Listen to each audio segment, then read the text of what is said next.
জীবন হবে মনে করি চুলমুল কালার করলে সিরিয়াল ধরবো না, এরকম প্রেম টেম করা যাবে না নাকি? বাবা তুমি শুধু একবার ভক্ত, তুমি কেন মেয়েদের পিছনে ঘুরবা?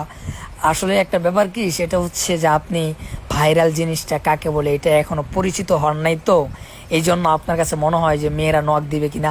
আরে মেয়েরা ন্যাংটা হয়ে থাকবো মিয়া, আপনি এইগুলো নিয়ে চিন্তা করেন কা? আপনি কেরিয়ারের দিকে ফোকাস করেন, মেয়েরা দিতে আইবো আপনার কাছে। আসসালামু আলাইকুম এভরিওয়ান। আপনারা তো এই দুই কুলাঙ্গারের কথাবার্তা শুনলেন। এরা আমাদের ধর্মকে কাজে লাগাইতেছে। প্রকৃতপক্ষে এরাই ধর্ম ব্যবসায়ী। এরা আমাদের ইমোশনকে কাজে লাগাইতেছে, আর আমরা নাচতাছি আর তাদেরকে নাচাইতেছি, তাদেরকে ভাইরাল করতেছি, ভিউ কামাইতেছি, তাদের প্ল্যান সাকসেসফুল করতেছি।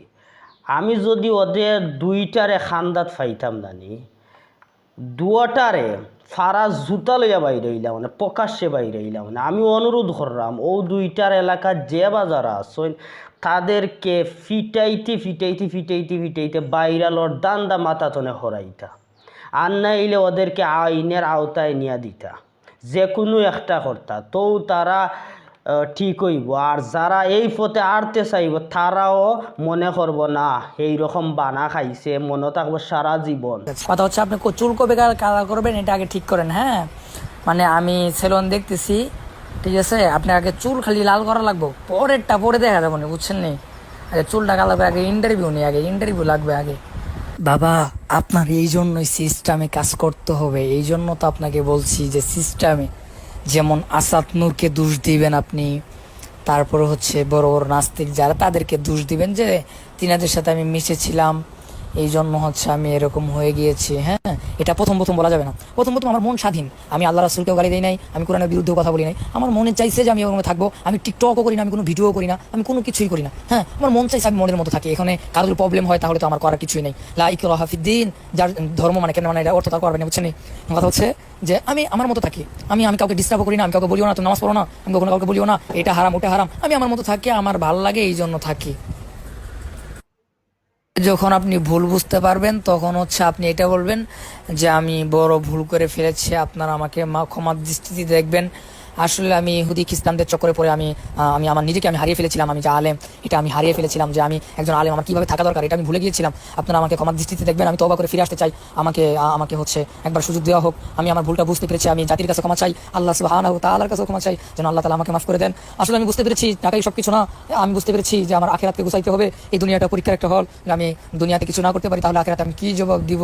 এইগুলা বইলে বইলে তারপর মানুষের ইমোশন কাটতে হইব, বুঝছেন নি?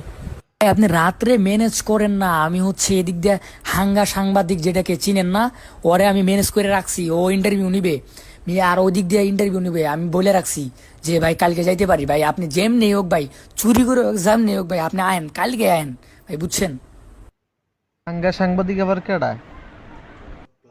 পাগল আমি শয়তান তো ওখানে থাকবো, শয়তানি তো সব আমি ওইখান থেকে করবো, ঠিক আছে? আপনার কোনো চিন্তা করতে হইব না, আপনি শুধু আমার উপরে ভরসা করেন, শিপনের উপরে ভরসা করেন।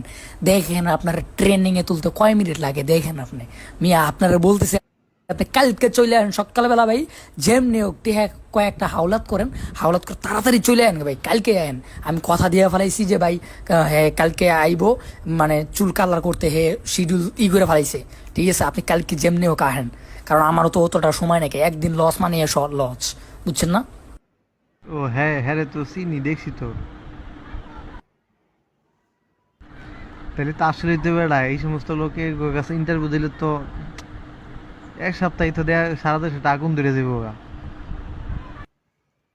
মিয়া কালকে মিরাজ আফ্রিদির সাথে কথা কইছি মিয়া, কালকে মিরাজ আফ্রিদির সাথে অনেক কথা বলছি ভাই। আপনি যেমনি হোক ভাই, আপনি বাকি কথা বাদ দেন, প্রয়োজন হলে আজকে রাত্রেই চলে আন ভাই, আমি দ্বিতীয় কোনো কথা শুনবো না ভাই। আপনি যেমনি হোক আজকে সারা রাতে টাকা ম্যানেজ করেন ভাই, কালকে ফজর নামাজ পড়ার পরে আমি তো লাইনে থাকবো, ফজর নামাজ আমি পড়ি, আমাকে সাথে সাথে মেসেজ দিবেন ভাই। আপনি যেমনি হোক আপনি আইসা 10টা 11টার মধ্যে এদিকে পৌঁছে যাবেন, আমি উত্তরাতে আছি। হ্যাঁ, এ দেখো ওর সাথে কথা বলছি, ও ইন্টারভিউ নিবে ভাই, তাড়াতাড়ি আইও, তাড়াতাড়ি আইও। কথা কি গস, কেমনে গস? যে বক্তার থেকে নায়ক হয়ে গেছে গা, না কেমনে কি গস? ওই তুই যে আসলে এটা কঠিন মাল রে ভাই। শিপন হবে মনে করি চুলমুল কালার করলে সিরিয়াল ধরবো না, এরকম টেম টেম করা যাবে না নাকি? বাবা তুমি শুধু একবার ভক্ত, তুমি কেন মেয়েদের পিছনে ঘুরবা? আসলে একটা ব্যাপার কি, সেটা হচ্ছে যে আপনি ভাইরাল জিনিসটা কাকে বলে এটা এখনো পরিচিত হন নাই, তো এই জন্য আপনার কাছে মনে হয় যে মেয়েরা নক দিবে কিনা। আরে মেয়েরা ন্যাংটা হয়ে থাকবো মিয়া, আপনি এইগুলো নিয়ে চিন্তা করেন কা? আপনি কেরিয়ারের দিকে ফোকাস করেন, মেয়েরা চুদা দিতে আইবো আপনার কাছে। মিয়া বুঝে না কিছু না।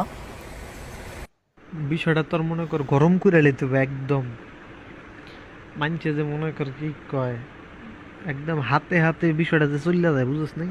ভাই আপনার থেকে আমার চিন্তা কিন্তু বেশি আপনারে নিয়ে, বুঝতে পারছেন? আপনি কেন চিন্তা করেন ভাই, আমি দেখবো আমি। আপনি এগুলা নিয়ে চিন্তা করার কোনো টাইম আছে? আমি যেমনি বলি হেমনি গেলে কাজ করেন, বাকিটা ইতিহাস করার দায়িত্ব আমার। উনি ইতিহাস অনেক আগে চুদে আইছি, আমি বাংলা কথা বেরোতেছি এখন। সোদে আসছো, হাসাই কি সোদে আসছো?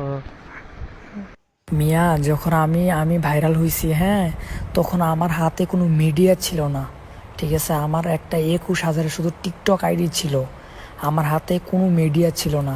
তাই আমি 3 দিনে ভাইরাল হয়ে গেছি, কেউ আমার চিনে না। হঠাৎ করে 3 দিন পরে দিয়ে আমার পুরা সেলিব্রিটি আমি মিয়া।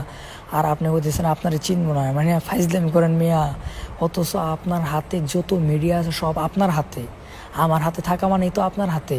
তো নো চিন্তা, ডু ফুর্তি মিয়া, বাকিটা ইতিহাস পড়ইব, আগে এই ইতিহাস করে নেই নাই। ইয়া বলে ভিডিও বানাইবো তাশরিফ যাইতে গেছিল ইসলাম কিলাম হজামেলা, পরে আমার খতিব শানে চাবা খতিব কাউন্সিল মুফতি স্বামী মজুমদার এখান থেকে ফোন দিছিল। পরে আমি কইছি সে তো আসলে ঢাকা, সে বাড়িতে নেই, সে বংশঙ্গে কাটা দিছি, বুঝছো? এখন তো মনে কর ভাই পুরো আগুন ধরে আছে, বিশ্বাস করছি না, আমার ফোনের উপরে ফোন, সারা বাংলাদেশে তো আমার ফোন দেওয়া ভাই জ্বালায় খেয়ে লইতেছে। শোন ভাই, তুই যদি হচ্ছে আমার কথা না শুনোস, তাহলে কিন্তু তোর খবর আছে। তাশরিফ কেন, তাশরিফের বাবা ফোন দিল ভিডিও হইব না। আমার কথা হলো এটা, তাশরিফ বলছে না যে এদের জন্য ইসলামের ক্ষতি হয়, ওই তাশরিফ একদিন আজকে তোরে ডাকতেছে না ভাই। আমি আমি শিপন বলছিলাম না যে আমি শিপন আসলে কে, এটা তুমি এখনো জানোই না। তাশরিফ শুধু ফোন দিবে না, ও হচ্ছে তোমার পিছনে ঘোরামো আমি, তুমি শুধু আমার কথা মতো চলো ভাই, একটু প্লিজ ভাই আমার কথা মতো একটু চলো। দেখবা তাশরিফ একদিন তাশরিফের থেকে তুমি বড় ভক্ত হইবা। কিন্তু ভাই ওর কাছে মাথা না তোলো, তুমি যাবা কেন? তুমি তোমার কাছে আসবে, মুসলিম টিভি তোমার পায়ের নিচে থাকবে, তুমি কেন মুসলিম টিভিতে আবার যাইবা? ব্যাপারটা বুঝো নাই ভাই?